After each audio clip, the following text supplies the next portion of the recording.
मीरा, ओ मीरा, चल तो जल्दी से आटा गूंथ दे, मैं फटाफट रोटियां सेक दूंगी। नहीं माँ, मैं नहीं गूंथ पाऊंगी, मैंने मेहंदी लगा ली है हाथ पर। क्या? सुबह सुबह तू फिर मेहंदी लगाकर बैठ गई? बड़ी मक्कार है सच में, काम में मदद ना करनी पड़े इसलिए जब देखो मेहंदी लगाकर बैठ जाती है। चल जल्दी से हाथ धोकर आ मेरे पास, मुझे काम पर जाने के लिए देर हो रही है। माँ बस आज कर लो ना, देखो ना मैंने कितनी मेहनत से कितना सुंदर डिजाइन बनाया है।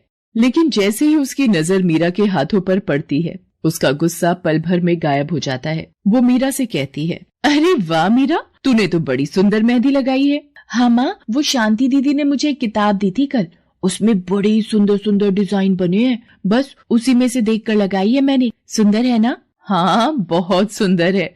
अरे लेकिन मुझे तो, ओफो, फिर लगा लिया ना तूने बातों में, पहले से ही देर हो रही है, ऊपर से तू भी मेहंदी लगाकर महारानी जैसे बैठ गई है। माँ तुम इतना परेशान क्यों होती हो? 1-2 घंटे में जब मेरी मेहंदी सूख जाएगी तो मैं घर के सारे काम कर दूंगी। मीरा की बात मानकर कावेरी काम पर चली जाती है। वो एक बड़ी सोसाइटी के घरों में काम करती थी और इसी काम से कावेरी और मीरा का गुजारा चलता था। कावेरी के पति की कई साल पहले एक सड़क हादसे में मौत हो गई थी। तब से कावेरी पर ही सारी जिम्मेदारी थी। मीरा भी घर के कामों में उसका पूरा हाथ बटाती थी। मीरा को मेहंदी लगाना बहुत पसंद था। उसने अपने घर के पीछे मेहंदी के कई सारे पौधे लगा रखे थे, जिनका वो बहुत ख्याल रखती थी। वो अपने हाथों से मेहंदी के पत्तों को पीसकर अपने हाथों में लगाने के लिए तैयार करती थी। फिर एक दिन, मीरा, हमें इस जगह पर थोड़ी मोड़ी खेती कर लेनी चाहिए। ये मेहंदी के पौधों से कुछ कमाई थोड़ी ही हो रही है, खेती कर लेंगे तो कुछ पैसे ही बन जाएंगे। नहीं माँ, मेरे मेहंदी के पौधों को हाथ भी मत लगाना, बाजार से मेहंदी खरीदने के तो पैसे हैं नहीं हमारे पास, अब इन्हें तो रहने दो।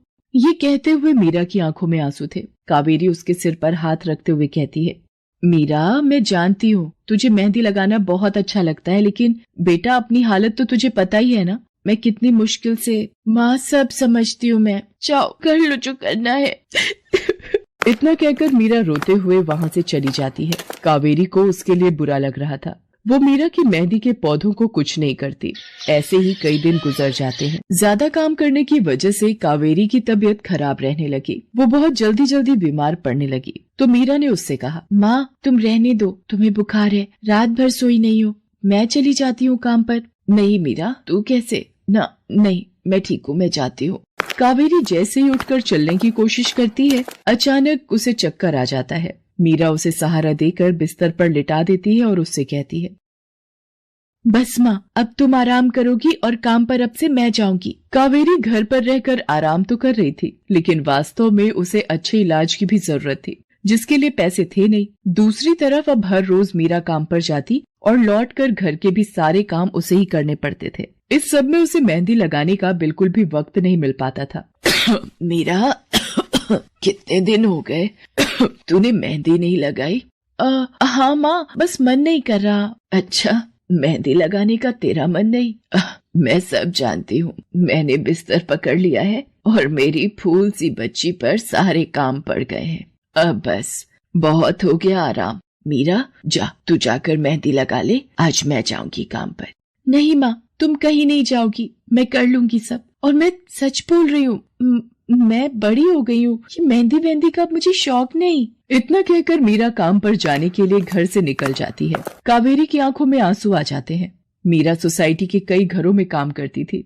उन्हीं में से एक घर आरती का भी था। उसके घर पर तीज का त्योहार बड़े धूमधाम से मनाया जाता था। तीज की तैयारियों में मीरा भी मदद कर रही थी। इसी बीच, अरे ऐसे कैसे? मैंने सारे रिश्तेदारों को बुला लिया है, मेरी सारी फ्रेंड्स भी आने वाली हैं। मैं क्या कहूँगी उन्हें? फोन पर काफी देर बहस करने के बाद आरती फोन रख देती है। उन्हें उदास देखकर मीरा उससे पूछती है, क्या हुआ मैडम जी, आप कुछ परेशान लग रहे हो? हाँ मीरा, बड़ी मुसीबत हो गई। कल तीज का फंक्शन है, मैंने सबको मेहंदी लगवाने के लिए यहीं बुला लिया है और आखिरी मौके पर ये पार्लर वाली धोखा दे गई। कह रही है कल नहीं आ पाएगी। अब क्या होगा? इतनी जल्दी कौन तैयार होगा सबको मेहंदी लगाने के लिए? मैडम जी, वैसे मैं भी ठीक ठाक मेहंदी लगा लेती हूँ। अरे हाँ, कावेरी ने मुझे बताया तो था एक बार कि तुझे मेहंदी लगाने का बहुत शौक है। वैसे मुझे तो कोई परेशानी नहीं है, तू देख ले बेटा, बहुत सारे हाथ लगाने होंगे और मेहंदी बढ़िया लगनी चाहिए सबके। आप बिल्कुल चिंता मत करिए मैडम जी, मैं सब अच्छे से करूँगी। बहुत दिनों बाद मीरा के चेहरे पर खुशी थी। उसने घर पहुंचते ही मेहंदी के खूब सारे पत्ते तोड़कर पत्थर पर पीसना शुरू कर दिया। ये देखकर कावेरी ने मीरा से कहा, अरे मीरा, शाम हो गई है, अब मेहंदी मत लगा, मौसम भी ठंडा है बेटा। ये मेहंदी मैं अपने लिए नहीं पीस रही माँ, वो 5वें फ्लोर वाली मैडम जी है ना, कल उनके यहाँ लगानी है। अच्छा बेटा, पर ध्यान से बेटा, वो बड़े लोग हैं, कोई गलती ना हो जाए। माँ तुम बिल्कुल चिंता मत करो, मेहंदी लगाने में मुझसे कभी कोई गलती हो ही नहीं सकती। मीरा खूब सारी मेहंदी तैयार करके अगले दिन आरती के घर पहुंच जाती है। वो अपनी मेहंदी को कोन में भरने लगती है कि तभी आरती की एक फ्रेंड आरती से, आरती ये किसे बुला लिया तुमने? मैंने जिस पार्लर का नंबर दिया था तुम्हें, उससे बात नहीं हुई क्या? हुई तो थी, लेकिन उसने आखिरी वक्त पर मना कर दिया। तुम बिल्कुल चिंता मत करो, ये मीरा है, मेरी हाउसमेड है ना कावेरी, ये उसी की बेटी है, बहुत अच्छी मेहंदी लगाती है ये।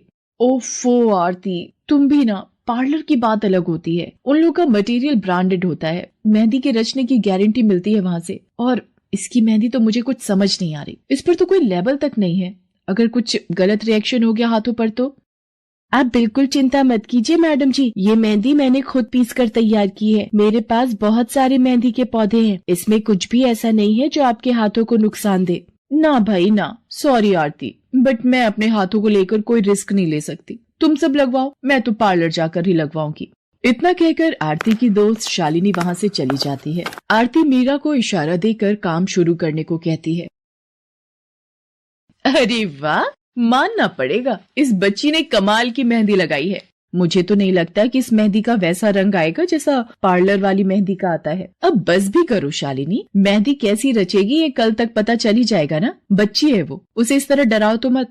अरे मुझे क्या, मेरे हाथ कौन सा खराब होने वाले हैं, तुम ही लोग लगवाओ और तुम ही भुगतना। शालिनी गुस्से में वहाँ से चली जाती है। उसे पूरा यकीन था कि मीरा की मेहंदी रचेगी नहीं, साथ ही हाथों पर उसका गलत रिएक्शन भी हो सकता है, लेकिन जो हुआ वो इससे बिल्कुल अलग था। अगले दिन मीरा के घर पर, अरे मैडम जी आप यहाँ, आपने तो आज काम पर आने के लिए मना किया था ना, मैं इसीलिए नहीं आई। हाँ, कल तुम कितना थक गई थी, इसीलिए मैंने आने को मना किया। मैं यहाँ तुम्हें काम पर बुलाने नहीं बल्कि किसी और काम से आई हूँ, अंदर नहीं बुलाओगी? अरे माफ कीजिएगा मैडम जी, आइए अंदर आइए। आरती को देखकर कावेरी भी बिस्तर से उठकर खड़ी हो जाती है। आरती के साथ उसकी दोस्त शालिनी भी थी। मीरा उन दोनों को पानी देते हुए कहती है, ये लीजिए मैडम जी, मेहंदी तो ठीक से रची ना मैडम जी? ये तुम्हें मैं नहीं शालिनी बताएगी। फिर शालिनी अपने हाथ मीरा की तरफ बढ़ा देती है। उसके हाथों पर कई जगह छाले पड़े हुए थे। ये देखकर मीरा उससे कहती है, अरे ये क्या हुआ मैडम जी? मैंने तुमसे मेहंदी नहीं लगवाई, उल्टा तुम्हारा अपमान करती रही, उसी की सजा मिली है मुझे। मैंने सबसे महंगे वाले पार्लर में जाकर मेहंदी लगवाई। मैंने उनसे जोर देकर कहा कि मेहंदी का रंग बहुत बढ़िया आना चाहिए। इस चक्कर में उन्होंने पता नहीं क्या क्या मिला दिया मेहंदी में, और मेरे हाथों का ये हाल हो गया। और दूसरी तरफ तुम्हारी मेहंदी, जिसने भी लगवाई उसके हाथों की रंगत ही अलग है। देखो आरती के हाथ देखो जरा।